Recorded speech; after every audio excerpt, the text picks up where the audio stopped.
Warahmatullahi wabarakatuh. Begini Pak, saya hari ini mau minta izin karena mau mengadakan kegiatan diseminasi budaya positif dan pesertanya adalah seluruh guru yang ada di sekolah ini. Rencananya besok saya akan memulai diseminasi.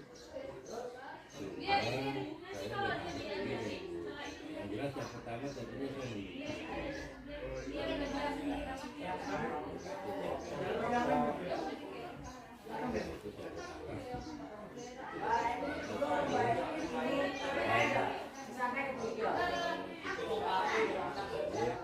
jalan. Saya pengennya setiap ada kegiatan pas saya ada gitu.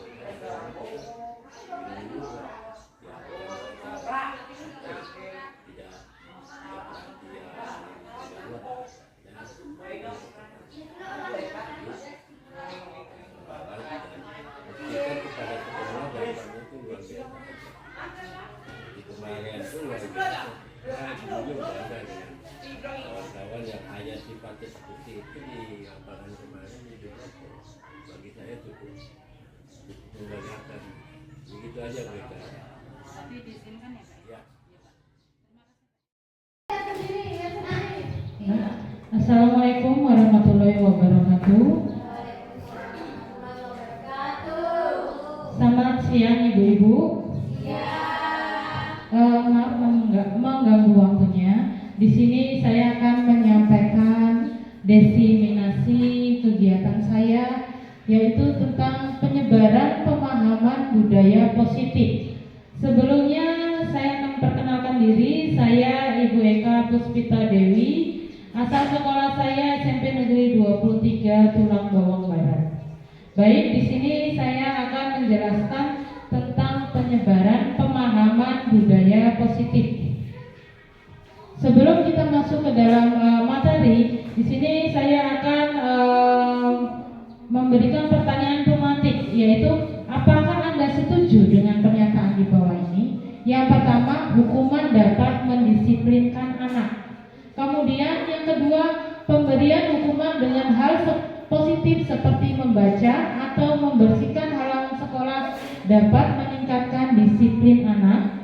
Dan yang tiga, memberikan penghargaan dapat meningkatkan motivasi belajar anak. Menurut Bapak Ibu bagaimana? Apakah kalian Bapak Ibu setuju tentang hukuman itu dapat mendisiplinkan anak? Iya. Baik, kemudian pemberian hukuman dengan hal positif seperti membaca atau membersihkan halaman sekolah dapat meningkatkan disiplin anak. Apakah setuju? Oke, yang ketiga, memberi penghargaan dapat meningkatkan motivasi belajar anak. Bagaimana? Setuju? Baik, Bapak Ibu juga setuju. Kita akan masuk ke materi kita, yaitu tentang budaya positif.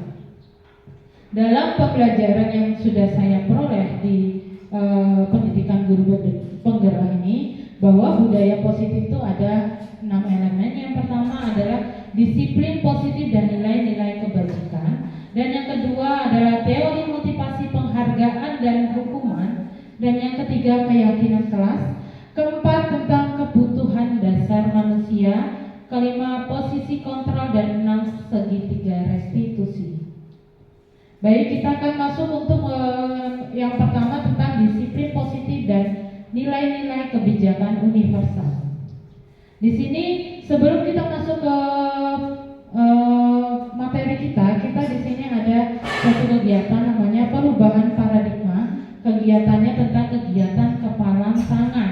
Di sini ada A dan B, Anda dan teman Anda. Sobeklah secari kertas kecil, tuliskan benda atau sesuatu yang sangat berharga untuk Anda. Letakkan di salah satu tangan Anda dan genggam benda atau sesuatu tersebut dengan segala daya. Buatlah sebuah kepalang. Teman Anda yang B akan mencoba dengan sekuat tenaga dengan berbagai cara untuk meminta Anda memberikan benda tersebut. Namun B bisa membujuk, mengancam, menghardik, merayu, menyuap, apa saja yang dapat dilakukan si B agar dia dapat membuka kepalang tangan dari si A. Baik Bapak Ibu, di sini kita akan mempraktekkan. Saya minta 2 orang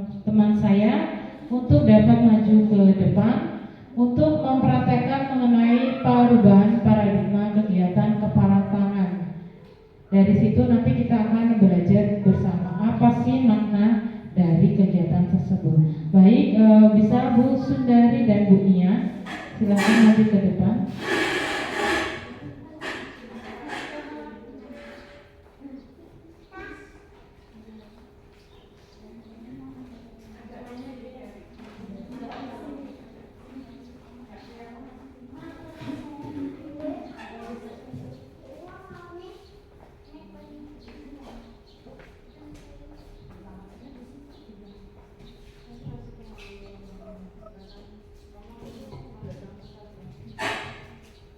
Baik, begini, kegiatan ini Bu Sundari adalah yang bertindak sebagai A, di mana Bu Sundari akan menggenggam sesuatu di tangannya, dan kemudian Bu Nia akan berusaha untuk meminta apa yang digenggam oleh Bu Sundari. Terserah Bu Nia dengan cara bagaimana, ataupun merayu, mengancam, menghardik, atau menyuap. Yang penting bagaimana caranya supaya Bu Sundari membuka kepala tangan.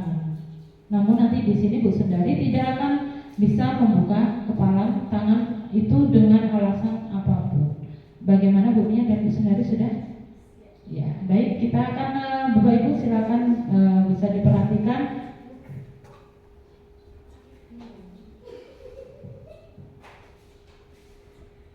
Buka tanganmu. Jangan.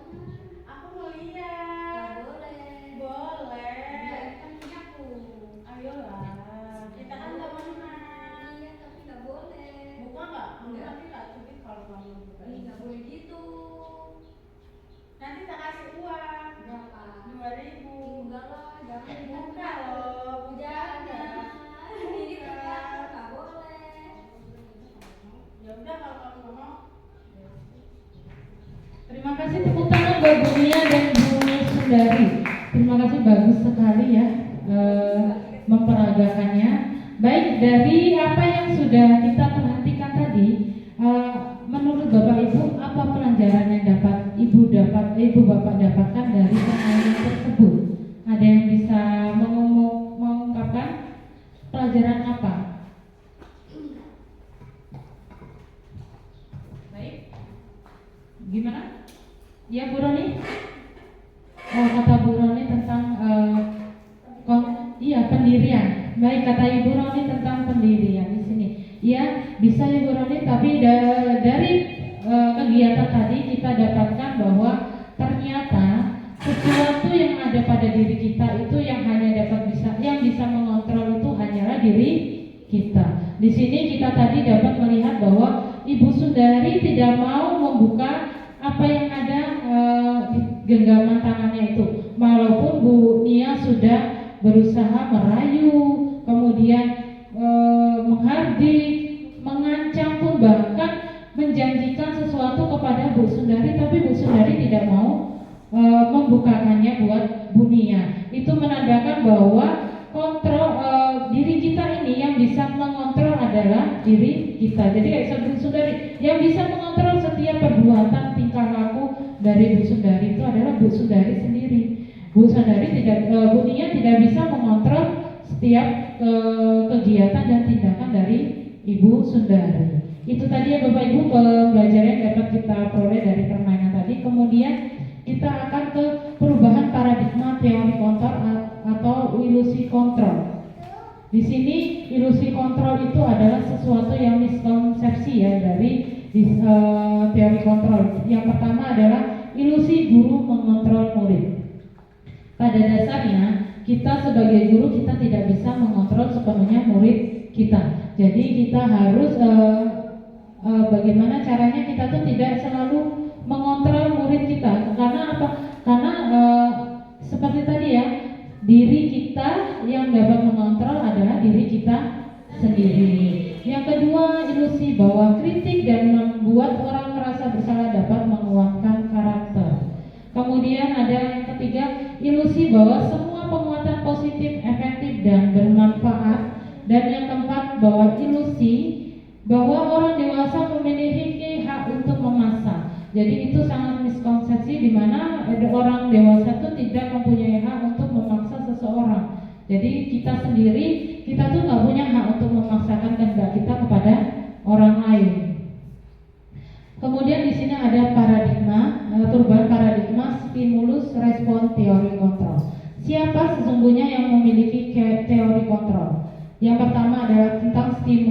kontrol.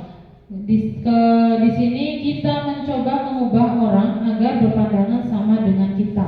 Teori kontrolnya, kita berusaha memahami pandangan orang lain tentang dunia. Jadi dari ilustrasi di sini kita ternyata tidak bisa ya mengubah pandangan seseorang terhadap sesuatu, tetapi kita hanya dapat memahami apa sih yang mereka lihat, apa sih yang mereka kontrol tentang dunia ini. Yang kedua adalah perilaku buruk dilihat sebagai suatu kesalahan. Teori kontrolnya, semua perilaku memiliki tujuan. Dari sini kita dapat mengambil pelajaran bahwa setiap perilaku tuh tidak semua perilaku itu adalah kesalahan. Ternyata setiap orang melakukan perilaku itu pasti memiliki tujuan masing-masing. Kemudian yang ketiga, orang lain bisa mengontrol saya. Kemudian teori kontrolnya hanya Anda yang bisa mengontrol diri Anda. Seperti tadi, Ibu Nia tidak bisa mengontrol Bu Sundari, tapi yang bisa mengontrol Bu Sundari adalah Bu Sundari itu sendiri. Kemudian selanjutnya, pemaksaan ada pada saat bujukan gagal. Teori kontrolnya kolaborasi, konsensus menciptakan pilihan baru. Jadi dalam teori kontrol ini tidak ada namanya paksaan. Yang ada adalah kolaborasi, kebersamaan. Yang terakhir adalah mode berpikir menang kalah untuk stimulus responnya. Sementara dalam teori kontrol tidak ada namanya menang kalah, tapi ada mode berpikir menang dan menang. Kita lihat di sini disiplin. Disiplin atau teori kontrol atau teori pilihan menurut William Glasser ini ada 4 komponen. Yang pertama, Anda tidak bisa mengontrol orang lain, hanya Anda yang bisa mengontrol diri Anda. Kemudian yang kedua adalah semua perilaku memiliki tujuan. Yang ketiga, modal berpikir menang-menang dan kolaborasi dan konsensus menciptakan pilihan baru. Kemudian selanjutnya realita atau kebutuhan yang berbeda. Kita berusaha memahami pandangan orang lain tentang dunia dan setiap orang memiliki gambaran berbeda. Dari teori ini maka kita dapat memaknai disiplin itu adalah belajar kontrol diri dengan menggali potensi kita agar tercapai tujuan mulia, yaitu sesuatu menjadi seseorang yang kita inginkan berdasarkan nilai-nilai yang kita hargai.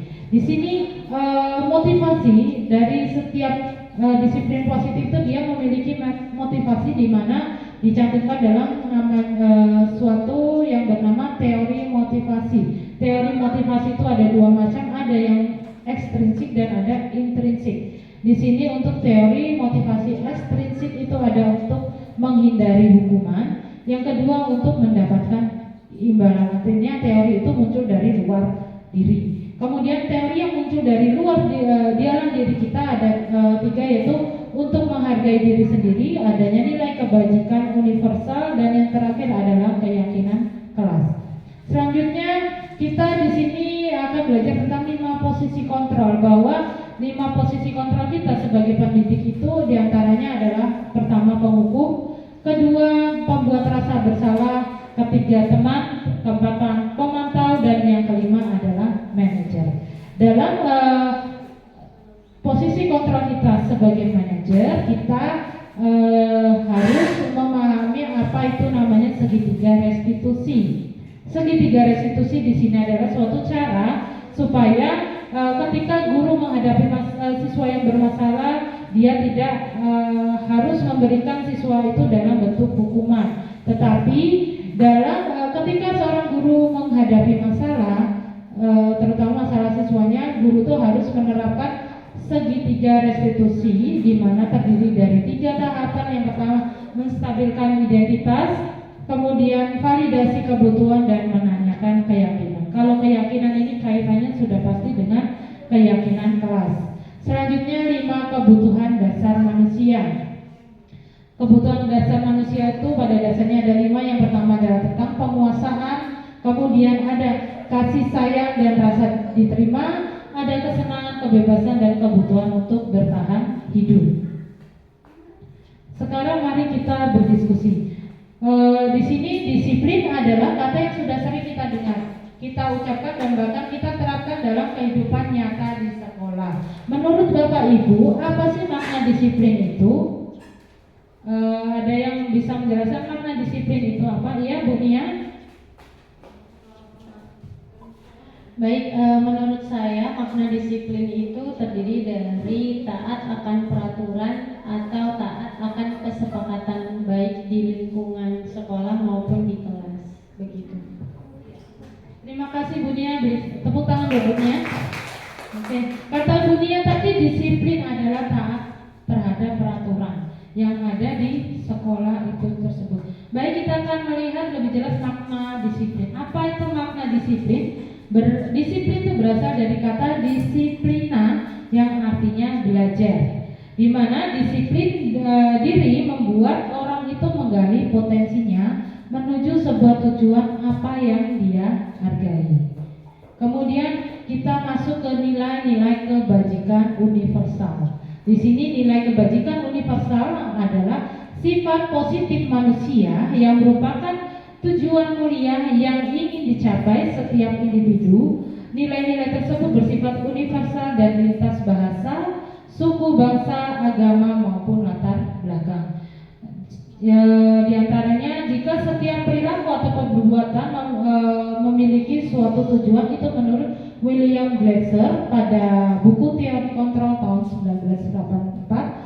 Dan selanjutnya, dengan mengaitkan nilai kebajikan yang diyakini seorang, maka motivasi intrinsiknya akan terbangun sehingga menggerakkan motivasi dari dalam untuk dapat mencapai tujuan mulia yang diinginkan menurut Diane Gassen tahun 1998. Selanjutnya, nilai kebajikan universal ini yaitu nilai-nilai kebajikan yang ingin dicapai oleh setiap anak di Indonesia yang kita kenal dengan profil pelajar Pancasila atau biasa disingkat dengan P5, di mana untuk P5 ini dia memiliki 6 elemen di dalamnya. Yang pertama adalah beriman, bertakwa kepada Tuhan Yang Maha Esa dan berakhlak mulia. Kemudian ada nilai yang kedua, mandiri, ada nilai bernalar kritis, ada nilai berkebinekaan global, dan ada nilai bergotong royong serta kreatif. Baik, kita akan masuk ke teori motivasi, hukuman, penghargaan, dan restitusi. Di sini teori motivasi perilaku manusia itu ada 3. Yang pertama, untuk menghindari ketidaknyamanan atau hukuman yang termasuk ke dalam teori eksternal. Di sini kita biasa dengan kata-katanya itu apa yang akan terjadi apabila saya tidak melakukannya. Itu masuk ke dalam untuk menghindari ketidaknyamanan atau hukuman. Kemudian ada yang kedua adalah untuk mendapat imbalan dari orang lain atau institusi. Contohnya, apa yang akan saya dapatkan apabila saya melakukannya. Ini termasuk motivasi eksternal, artinya motivasi tersebut adalah motivasi yang berasal dari luar diri kita sendiri. Yang ketiga, untuk menghargai diri sendiri. Di sini biasanya saya akan menjadi orang yang seperti apa bila saya melakukannya. Itu termasuk motivasi internal yang merupakan tujuan dari disiplin positif. Baik, di sini kita lihat merdeka menurut Ki Hajar Dewantara. Merdeka itu artinya tidak hanya terlepas dari perintah, akan tetapi juga cakap buat memerintah diri sendiri. Di sini kita cuplik dari Ki Hajar Dewantara, Pemikiran Konsepsi Keteladanan Sikap Merdeka, cetakan kelima 2013 halaman 469. Kemudian kita akan belajar apa itu restitusi. Baik, restitusi adalah proses menciptakan kondisi bagi murid untuk memperbaiki kesalahan. Itu yang perlu kita perbaiki, bahwa garis bawahi bahwa restitusi itu arahnya untuk memperbaiki kesalahan dari murid kita, sehingga mereka bisa kembali pada kelompok mereka dengan karakter yang lebih kuat. Restitusi juga merupakan proses kolaboratif yang mengajarkan murid untuk mencari solusi untuk masalah mereka. Dalam restitusi ini nanti ada namanya kolaboratif. Kolaboratif itu bisa berbagai macam ya. Ada yang dia dengan guru, ada yang dia dengan wali, ada yang dia dengan siswa. Jadi gunanya untuk apa? Kolaboratif itu untuk mengajarkan supaya ketika siswa melakukan kesalahan, mereka dapat mencari solusi dari setiap masalah yang mereka lakukan, dan membantu murid berpikir tentang seperti apa yang mereka ingin menjadi tujuan mulia dan bagaimana mereka harus memperlakukan orang lain. Jadi di dalam restitusi itu ada yang pertama kita perbaiki kesalahan, kemudian yang kedua kita berkolaborasi untuk mencari solusi, dan yang ketiga adalah bagaimana kita dapat memuliakan seseorang. Ciri-ciri restitusi di sini ada 9. Yang pertama, bukan untuk menebus kesalahan, namun untuk belajar dari kesalahan. Jadi adanya restitusi segitiga restitusi ini adalah bukan untuk menghukum, tetapi dia lebih ke arah bagaimana siswa itu untuk menebus kesalahan dia dan belajar dari apa yang telah dia perbuat.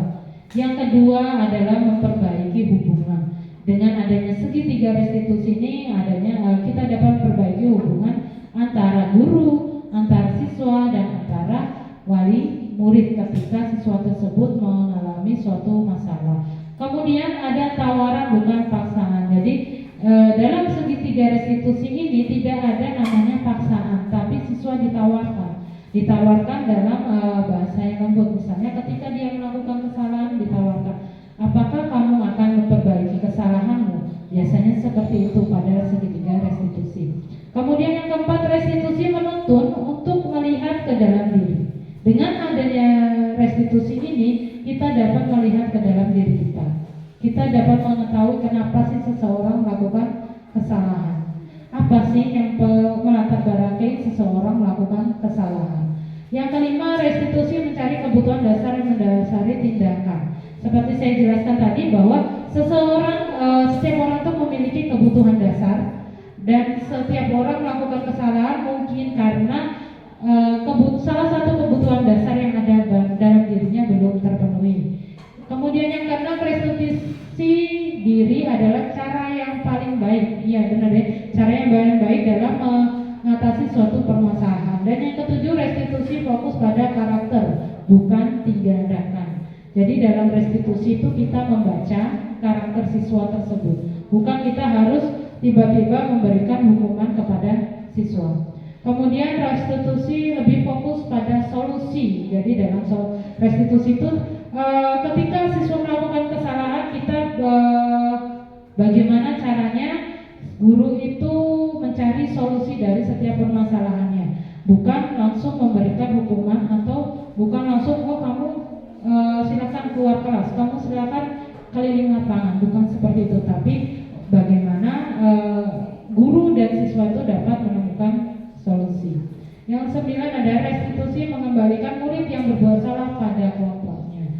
Di sini restitusi itu ternyata mengembalikan murid dari siswa yang berbuat salah, dikembalikan lagi kenapa dia berbuat salah dan apa yang dapat dia lakukan supaya untuk menebus kesalahan dari yang telah dilakukan. Kemudian kita masuk ke keyakinan kelas. Di sini ada kata mengapa tidak peraturan saja, mengapa harus keyakinan. Di mana di sini mengapa kita contoh ya, mengapa kita memiliki peraturan harus menggunakan helm bila mengendarai kendaraan roda 2, itu termasuk suatu peraturan. Kemudian mengapa kita memiliki peraturan 3M, menggunakan masker, mencuci tangan, menjaga jarak 1,5 meter. Yang ketiga, mengapa kita memiliki peraturan harus datang tepat pada waktu pada saat mengikuti pelatihan. Di sini untuk mendukung motivasi intensif, kembali ke nilai-nilai keyakinan lebih menggerakkan seseorang dibandingkan mengikuti serangkaian peraturan. Di contoh yang 3 contoh ke atas itu merupakan adalah contoh dari peraturan. Seperti kita ketahui, kenapa kita pakai helm saat mengendarai kendaraan roda 2? Mungkin karena memang ada peraturannya, jika tidak menggunakan helm maka akan ditilang polisi. Yang kedua mungkin untuk menghindari kecelakaan. Ini termasuk jenis dari peraturan. Kemudian kita lihat di sini lingkaran budaya positif. Lingkaran budaya positif itu berawal dari peraturan kelas. Jadi di sini kita lihat peraturan kelas itu akan berkembang menjadi keyakinan kelas. keyakinan sekelas itu akan berkembang menjadi lingkungan yang positif. Lingkungan yang positif akan menciptakan budaya positif yang ada di sekolah kita.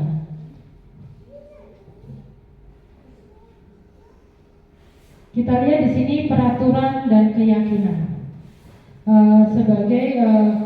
Ini adalah contoh peraturan dan keyakinan apa yang terkandung dalam peraturan tersebut. Contohnya, selalu mengembalikan buku ke tempatnya. Itu merupakan keyakinan kelas dalam bentuk tanggung jawab. Kemudian dilarang mengganggu orang lain.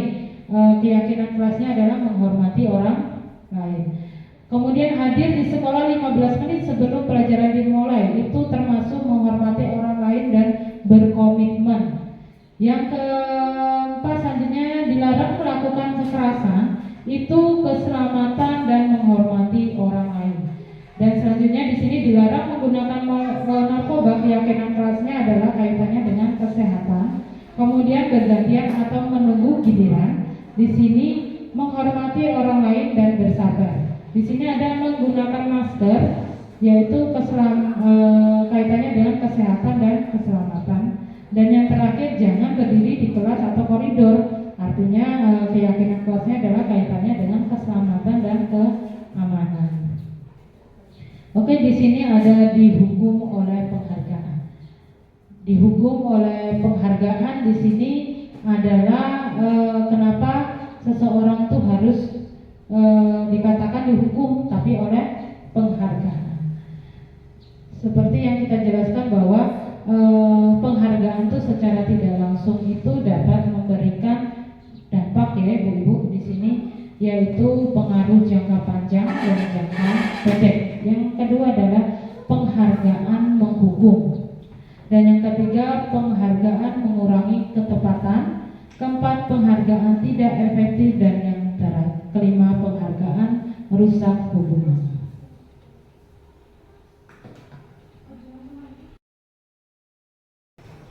Baik Bapak Ibu, di sini ada kata dihukum oleh penghargaan, di mana dihukum oleh penghargaan itu adalah sesuatu hukuman yang diberikan kepada siswa, tapi dalam bentuk penghargaan.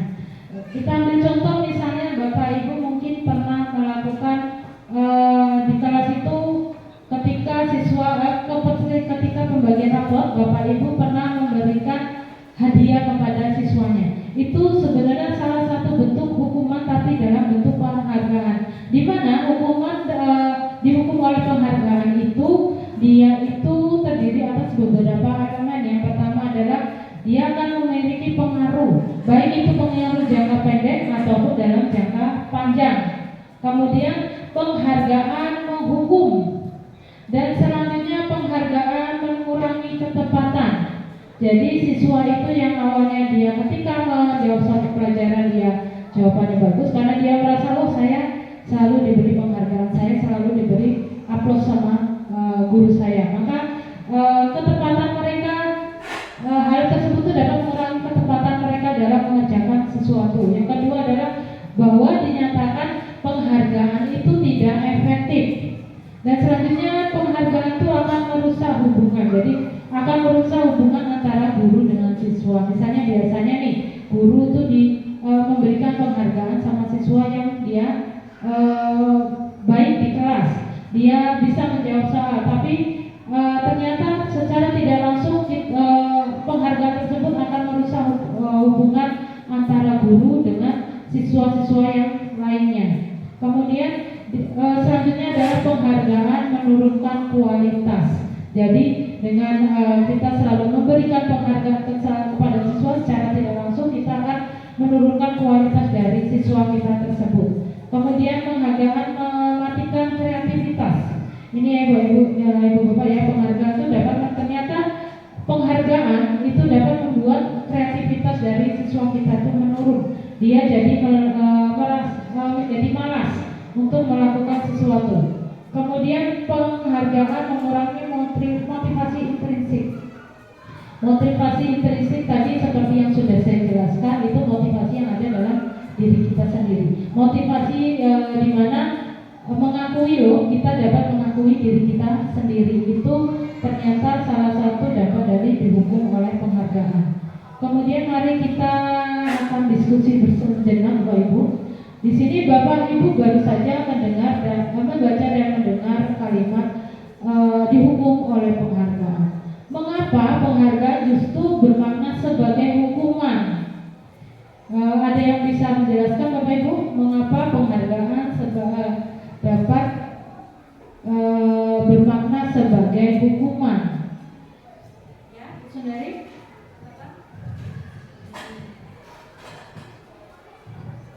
Baik, terima kasih.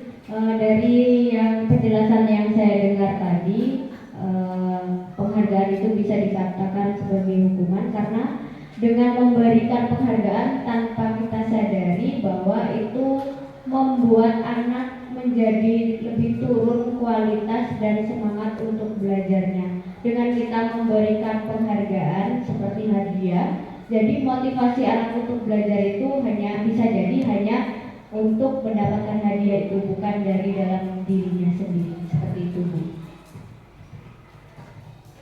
Baik, terima kasih buat Bu Sundari. Beri tepuk tangan buat Ibu Sundari.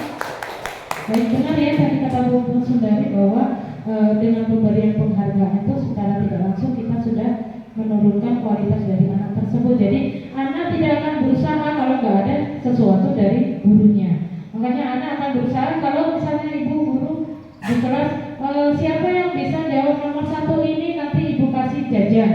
Anak akan berusaha berlomba-lomba. Tapi kalau ketika tidak ada bu guru tidak menjanjikan sesuatu, anak tersebut tidak akan mau berusaha. Itu yang dikatakan bahwa penghargaan justru sebagai hukuman.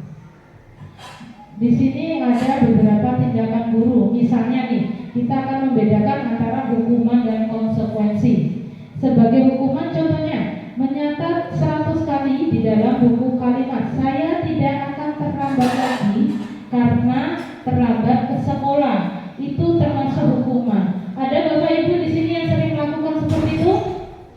Iya, tidak, alhamdulillah ya. Berarti kita secara tidak langsung tidak pernah melakukan hukuman seperti yang ada pada layar ini. Yang kedua, lari mengelilingi lapangan basket 2 kali karena terlambat hadir di sekolah. Itu termasuk hukuman. Mungkin ada ya Bapak Ibu ya. Kemudian yang ketiga, murid diminta untuk push up 15 kali tidak menggunakan masker di sekolah. Ini pada saat COVID kemarin ya Bapak Ibu, kita wajib menggunakan masker. Jadi kalau ada siswa yang tidak menggunakan masker, Bapak Ibu guru ada mungkin dulu yang memberikan tindakan seperti ini, suruh lari, suruh push up 15 kali. Itu termasuk jadi hukuman. Kemudian yang selanjutnya menggantikan kertas tugas teman yang telah dicoret-coret. Nah ini konsekuensi. Beda kan Bu ya? Bisa nanti kita bisa lihat perbedaannya. Yang selanjutnya membersihkan tumpahan air di meja tulis karena tersenggol pada saat belajar. Ini juga konsekuensi. Dan selanjutnya murid disuruh untuk mengenakan sepatu seharian di sekolah karena tidak mengenakan sepatu hitam. Itu hukuman. Kemudian lari mengelilingi lapangan basket 2 kali karena terlambat 10 menit untuk pelajaran PJOK. Itu juga hukuman. Dari ini kita dapat mengambil kesimpulan antara perbedaan hukuman sama konsekuensi. Hukuman itu ternyata kalau kita lihat dari tindakan yang dilakukan oleh Bapak Ibu guru, itu hukuman itu sesuatu yang memberatkan siswa, sesuatu yang menyiksa siswa. Bisa kita lihat ya, siswa terlambat hadir dia suruh lari lapangan. Itu kan otomatis dia akan menyiksa siswa, memberatkan siswa. Sementara konsekuensi itu adalah bagaimana cara kita ketika melakukan kesalahan kita tuh menebus kesalahan kita. Contohnya kita ambil di sini. Ada nih siswa yang misalnya dia mencoret-coret buku tugas temannya. Konsekuensinya apa? Apa yang akan diberikan kepada siswa tersebut? Siswa tersebut harus mengganti buku temannya tersebut. Kemudian misalnya membersihkan tumpahan, kita membersihkan tumpahan meja di tumpahan air di meja teman. Konsekuensi kita apa? Membersihkannya, mengelapnya sampai meja teman tersebut kering. Jadi itu perbedaan antara hukuman dan konsekuensi. Sekali lagi, hukuman itu dia memberatkan siswa dan otomatis dia menyiksa kepada siswa, sementara konsekuensi itu adalah bagaimana kita menebus kesalahan dengan cara tanpa harus menyakiti. Kemudian selanjutnya mari kita berdiskusi sejenak. Di sini tadi sudah saya jelaskan tindakan guru ini tentang kasusnya ya. Misalnya di sini lari mengelilingi lapangan basket 2 kali karena terlambat tadi di sekolah. Kita ambil contoh Bapak guru misalnya yang mengajar PJOK. Ketika pelajaran PJOK ternyata ada si Alvin yang telat, terlambat datang ke pelajaran PJOK. Kemudian Bapak guru PJOK tersebut menyuruh si Alvin, kamu lari nak keliling lapangan. Akhirnya Alvin lari keliling lapangan sebanyak 2 kali. Itu Bapak guru PJOK itu artinya dia memberikan hukuman kepada Alvin. Nanti apa efeknya ke Alvin? Yang pertama, hukuman itu mempunyai efek ya, Ibu ya. Pasti otomatis si Alvin mungkin dia akan berpikir, saya malas lah nanti berangkat di saat pelajaran PJOK. Kemudian bisa juga Alvin marah kepada Bapak guru PJOK tersebut. Itu konsekuensi dari hukuman. Sama halnya dengan kasus yang kedua, lari mengelilingi lapangan basket 2 kali karena terlambat 10 menit pada pelajaran PJOK. Ini konsekuensi ya. Beda yang tadi, kalau tadi itu emang suruh karena dia mengelilingi lapangan karena dia terlambat, kemudian ini terlambat di saat pelajarannya. Konsekuensi itu sesuatu yang harus diterima ketika seseorang melakukan kesalahan. Dari kasus yang sama, tapi mengapa dampak yang ditimbulkan kok yang berbeda? Yang nomor 1 hukuman dan yang nomor 2 konsekuensi. Ada yang tahu, ada yang bisa menjelaskan kenapa nomor 1 itu hukuman, padahal dia sama-sama lari lapangan. Soal nomor 2 adalah konsekuensi. Ada yang bisa menjelaskan Bapak Ibu? Ya, ini kan kita lihat ya, kasus yang pertama lari mengelilingi lapangan. Kemudian itu termasuk hukuman karena dia terlambat. Yang kedua lari mengelilingi lapangan basket 2 kali karena terlambat tapi saat pelajaran PJOK. Ternyata dari 2 kasus ini dampak ditimbulkan berbeda. 1 dikategorikan hukuman, 1 dikategorikan konsekuensi. Ada yang bisa menjawab Bapak Ibu, kenapa sih 1 konsekuensi, 1 hukuman? Kenapa nggak masuk ke dalam kategori hukuman semua? Ibu Mia ya. Baik, sebelumnya terima kasih pada Bu Eka. Menurut saya kenapa 1 disebut hukuman dan 1 disebut konsekuensi, karena poin pertama adalah lari mengelilingi lapangan basket 2 kali karena terlambat hadir ke sekolah. Jadi hukumannya adalah hukuman fisik. Sedangkan poin kedua adalah lari mengelilingi lapangan basket 2 kali karena terlambat 10 menit untuk pelajaran PJOK. Kenapa itu konsekuensi? Karena itu ada di mata pelajaran PJOK dan biasanya itu sudah menjadi kesepakatan bersama antara guru PJOK dengan siswa. Terima kasih. Terima kasih Bu Nia, bagus sekali ya jawabannya. Ternyata perbedaan antara hukuman dan konsekuensi pada kasus ini terletak pada yang pertama itu dikatakan hukuman karena dia emang terlambat datang ke sekolah. Yang kedua adalah konsekuensinya dikatakan konsekuensi karena dia terlambat pada mata pelajaran tersebut. Sementara biasanya antara guru dengan siswa itu sudah memiliki namanya keyakinan kelas atau kesepakatan kelas. Di sini ada perbedaan hukuman dan konsekuensi. Bisa kita lihat bahwa hukuman adalah sesuatu yang menyakitkan dan harus terjadi, sementara konsekuensi itu harus terjadi. Itu perbedaannya ya Pak, Bapak Ibu. Yang kedua, membuat hukuman itu membuat anak sakit, baik itu sakit fisik, sakit hati yang sifatnya jangka waktunya lama. Jadi biasanya anak itu kalau sudah tersakitin atau siapapun sudah tersakitin, dia akan ingat sampai besok-besok itu akan mengingatnya. Kemudian konsekuensi membuat anak merasa tidak nyaman dalam jangka waktu pendek. Itu konsekuensi. Tapi setelah dia melaksanakan apa yang jadi konsekuensinya, biasanya perasaan tidak nyaman tersebut akan hilang. Yang ketiga, anak membenci kedisiplinan. Efek dari hukuman tuh anak akhirnya benci sama disiplin. Jadi biasanya anak kalau sudah terlambat ke sekolah, kita kasih hukuman suruh membersihkan kamar mandi, suruh bersih-bersih, nanti dia akan benci dengan kedisiplinan itu. Akhirnya apa? Akhirnya dia akan mengulangi hal yang sama. Kemudian anak, sementara konsekuensi itu anak menghargai disiplin. Kalau kaitannya konsekuensi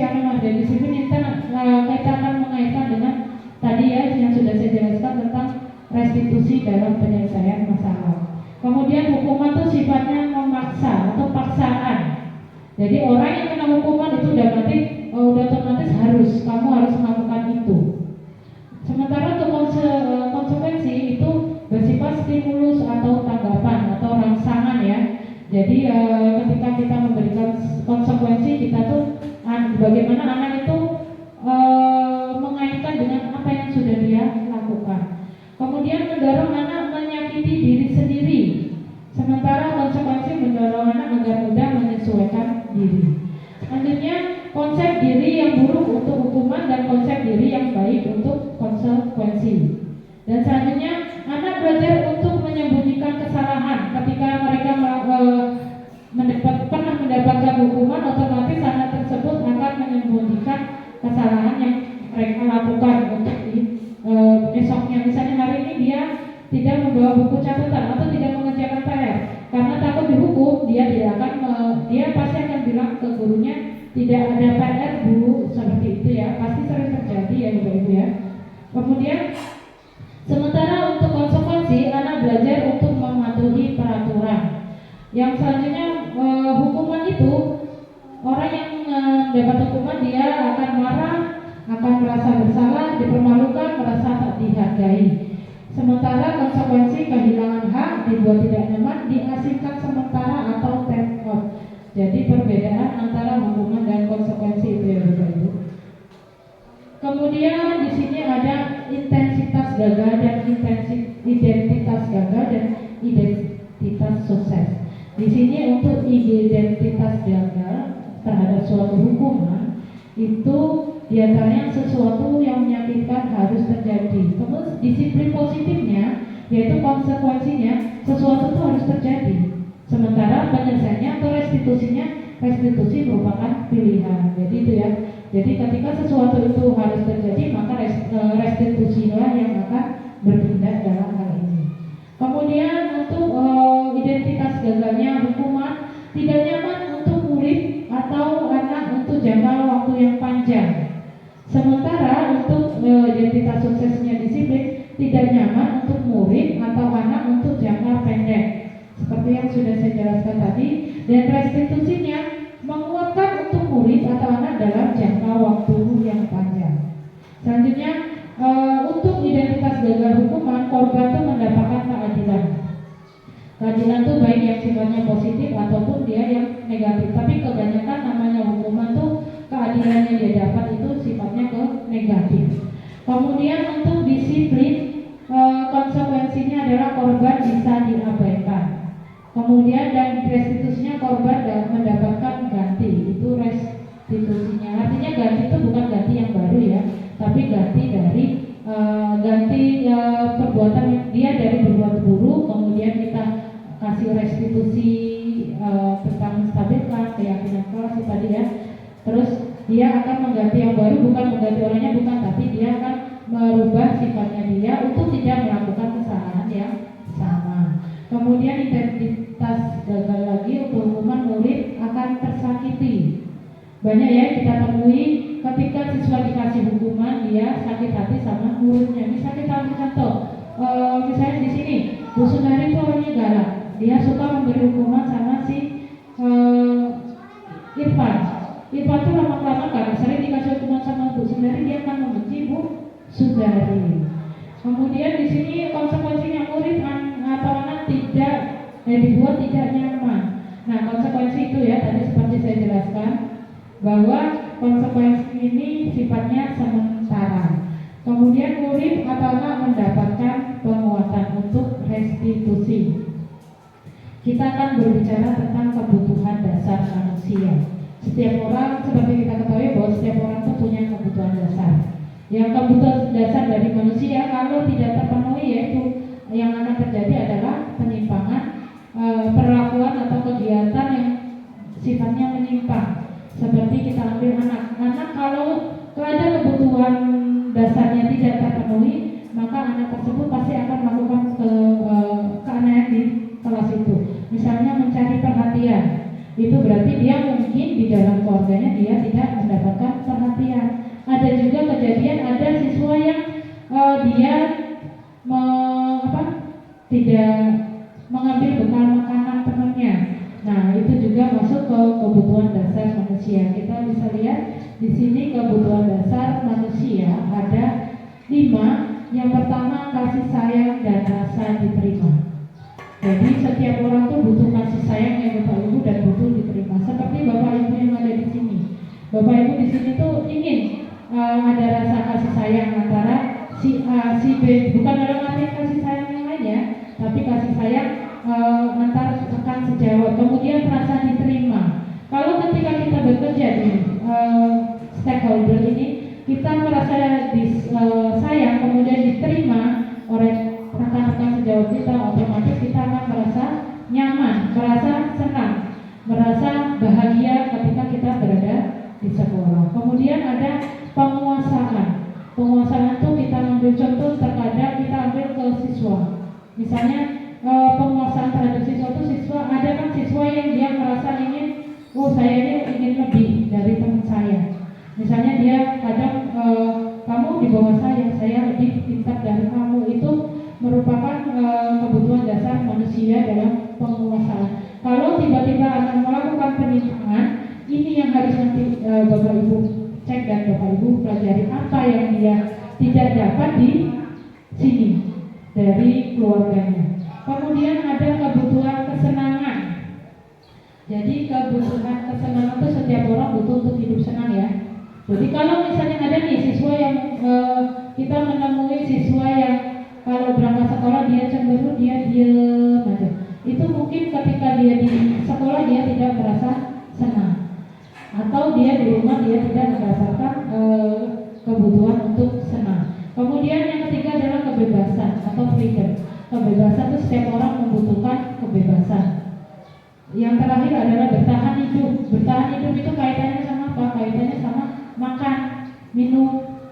Kalau kita misalnya menemui siswa yang dia di kelas suka menghabiskan botol temannya, suka menghabiskan minum temannya, itu berarti kita harus menelaah di sini bahwa mungkin dia kebutuhan dari bertahan dia hidup tidak terpenuhi.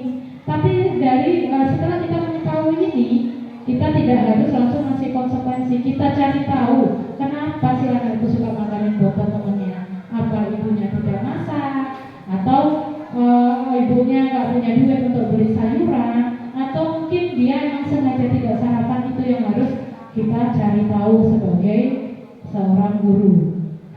Mari kita diskusi sejenak. Apa dampak yang ditimbulkan jika ada satu atau lebih kebutuhan dasar manusia tidak terpenuhi? Ada yang bisa menjawab? Kalau misalnya nih dari 5 kebutuhan tadi ada satu aja yang tidak dipenuhi tadi, kira-kira menurut Bapak Ibu apa yang akan terjadi? Dampaknya apa yang ditimbulkan?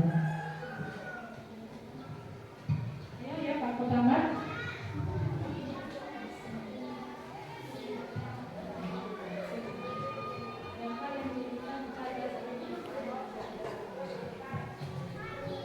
Iya.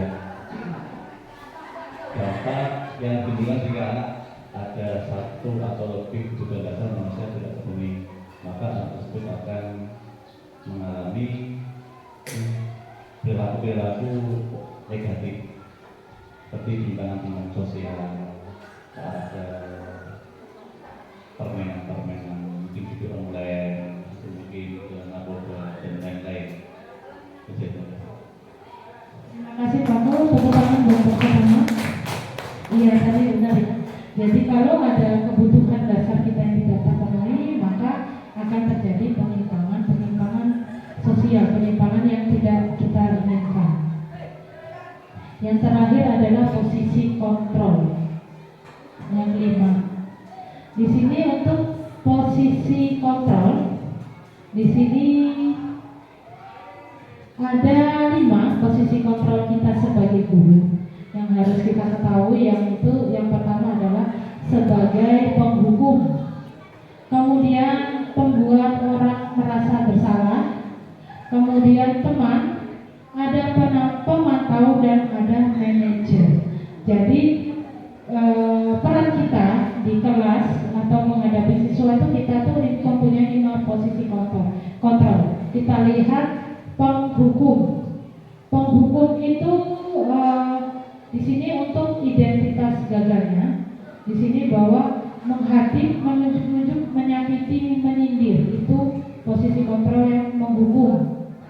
Untuk guru berbuat, maka guru berkata, kalau kamu tidak melakukannya, awas ya, rasakan. Pasti seperti itu termasuk dalam menghukum. Hasilnya akan membentak, menyalahkan orang lain sehingga orang lain itu akan berbohong. Hasil dari kita menghukum tadi. Kaitannya dengan dunia yang berkualitas, yaitu murid meletakkan guru di luar dunia yang berkualitas. Selanjutnya murid berkata, biarin aja, nanti juga marah-marah lagi. Karena yang seperti itu ya, ada siswa nggak bawa buku, kalau enggak ada siswa yang melakukan kesalahan, maka guru bilang, guru membentak dia, kalau kamu tidak melakukannya, awas ya kamu. Itu udah menghukum. Tapi akhirnya dampaknya apa? Siswa nanti akan berpikir, biarin saja, nanti juga marah-marah lagi. Ada yang seperti itu ya, Ibu-Bapak. Kemudian dampak pada murid akan mengulangi kesalahan yang sama. Kemudian selanjutnya membuat orang merasa bersalah. Misalnya bercerminlah dan mengatakan seharusnya atau ibu kecewa.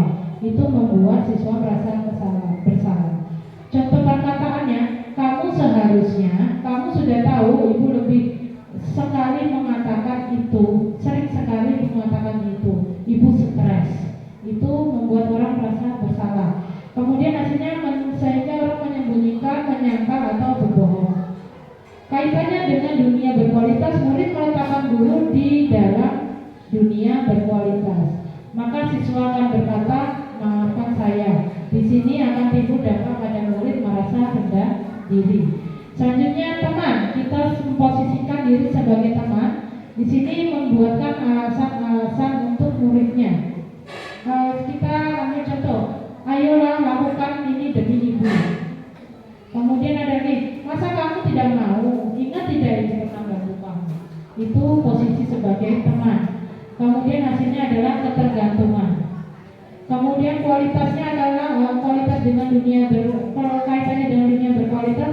Murid meletakkan guru di sebagian orang sebagai penting di dunia yang berkualitas. Murid berkata, saya pikir bapak atau ibu teman saya, ternyata begitu. Rata-rata seperti itu ya kalau kita memposisikan sebagai teman. Dampaknya apa? Lemah, tidak mandiri dan tergantung. Kemudian pemantau, menghitung dan mengatur. Guru berkata, apa peraturannya? Hasilnya menyesuaikan diri bila diawasi. Kaitannya, murid meletakkan guru peraturan dan hukuman di dunia berkualitas. Siswa berkata, berapa banyak bintang yang harus saya peroleh? Kemudian berapa halaman yang harus saya tulis? Itu pemantau. Dampaknya menitikberatkan pada sanksi atau hadiah untuk dirinya. Selanjutnya sebagai manajer, di sini sebagai manajer itu mengajukan pertanyaan-pertanyaan. Contohnya, apa yang kita yakini? Apa yang bisa kau kerjakan untuk memperbaiki masalah ini? Terus kemudian hasilnya adalah penguatan pribadi. Kaitannya dengan dunia berkualitas adalah guru meletakkan dirinya sebagai individu yang positif dalam dunia berkualitas. Murid bagaimana cara bisa memperbaiki keadaan. Hasilnya mengevaluasi diri, bagaimana cara memperbaiki diri. Dalam dunia pendidikan, dalam kita ini ya, dalam dunia kerja kita sebagai tenaga pendidik, biasanya posisi kontrol yang sering kita gunakan adalah sebagai manajer. Jadi kita sebagai seorang guru hendaknya bertindak sebagai manajer, bukan penghukum, bukan membuat orang merasa bersalah, teman atau teman, tetapi bertindaklah sebagai manajer, di mana ketika siswa melakukan kesalahan, guru itu memberikan keyakinan bagaimana sesuatu itu dapat kamu lakukan, bagaimana solusinya agar kesalahan itu tidak terulang lagi. Kita lihat di sini ada pernyataan. Di sini saya kecewa sekali dengan kamu. Siapa yang mengatakan membuat orang merasa bersalah. Kemudian saya tidak benar-benar melakukannya. Itu merupakan suatu pernyataan Bapak itu tadi sebagai teman, posisi kontrol sebagai teman. Apakah kamu mau mendapatkan stiker bintang hari ini? Biasanya kalau TK ya, itu pernyataan posisi kontrol sebagai pemantau. Selanjutnya, bagaimana kamu bisa menyelesaikan masalah ini? Itu adalah sebagai manajer yang tugas kita tadi ya. Kemudian selanjutnya, kamu selalu yang paling terakhir. Itu pernyataan menghukum. Yang terakhir kita masuk ke segitiga restitusi.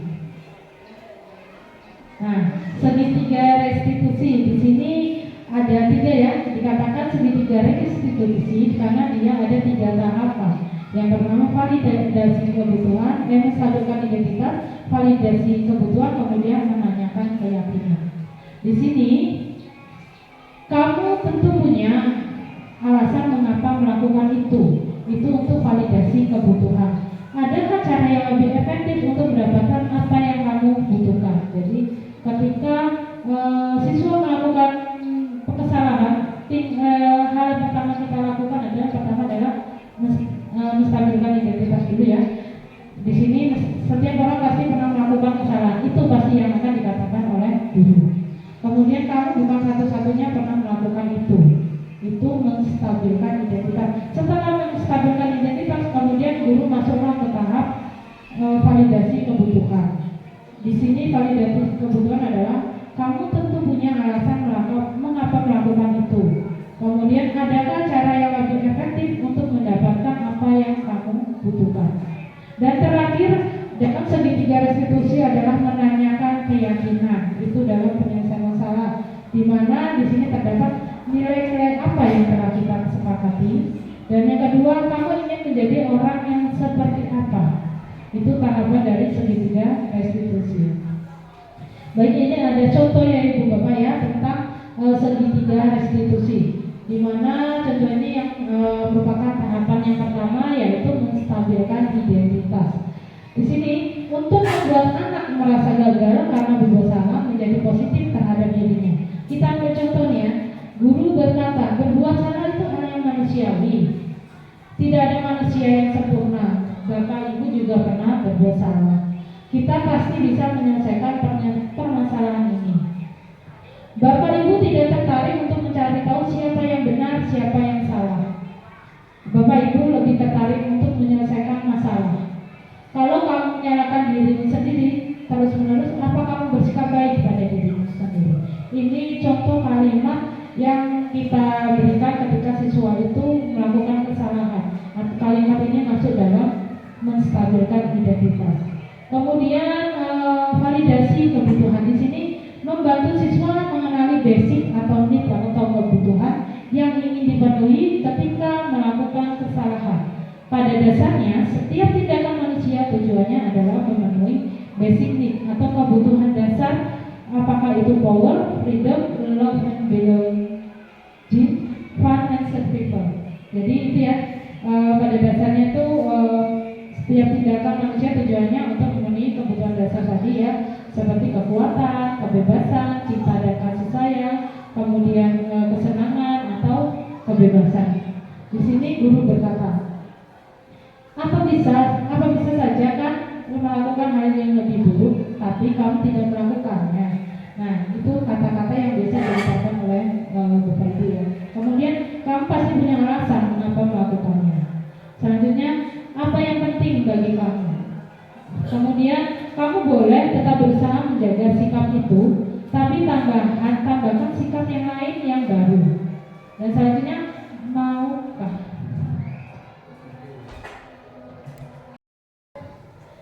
Baik, ini tadi kita sudah berbicara tahapan yang pertama ya.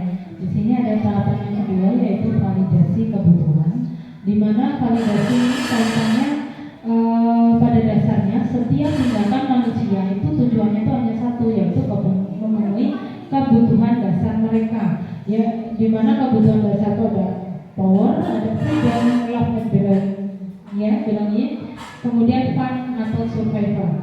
Di sini guru berkata, kamu bisa saja kan melakukan hal yang lebih buruk, tapi kamu tidak melakukannya. Itu pertanyaan untuk validasi kebutuhan. Yang kedua adalah kamu pasti punya alasan mengapa melakukannya. Dan yang nomor 4, kamu boleh tetap berusaha menjaga sikap itu, tapi tambahkan sikap yang lain yang baru. Kemudian yang kelima, maukah kamu belajar cara lain untuk mendapatkan yang kamu butuhkan tanpa harus memukul. Dan yang terakhir adalah, apakah kamu bisa melakukannya dengan lebih baik besok lagi.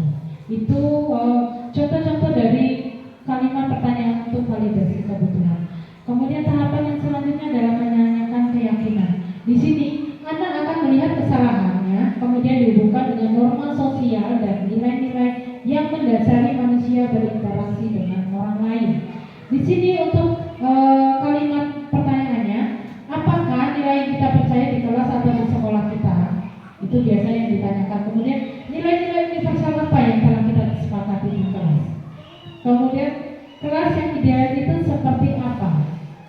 Itu pertanyaannya. Kemudian kamu ingin jadi anak seperti apa? Kemudian ada kata lagi, apa yang kamu rasakan ketika kamu melakukan itu? Kamu menjadi orang yang seperti apa? Itu untuk menanyakan keyakinan dari siswa kita ketika dia melakukan kesalahan, sehingga dari sini akan memunculkan suatu solusi dari siswa tersebut. Kita akan berdiskusi sejenak, Bapak Ibu. Di sini yang masih menjadi pertanyaan dalam benak saya tentang materi positif, yaitu di materi dihukum oleh penghargaan. Tadi sudah dijelaskan oleh Ibu Sundari, di mana dihukum dengan penghargaan, artinya siswa itu akan berantusias, akan lebih termotivasi jika ibu guru memberikan sesuatu atau menjanjikan sesuatu terhadap jika siswa dapat melaksanakan pekerjaannya.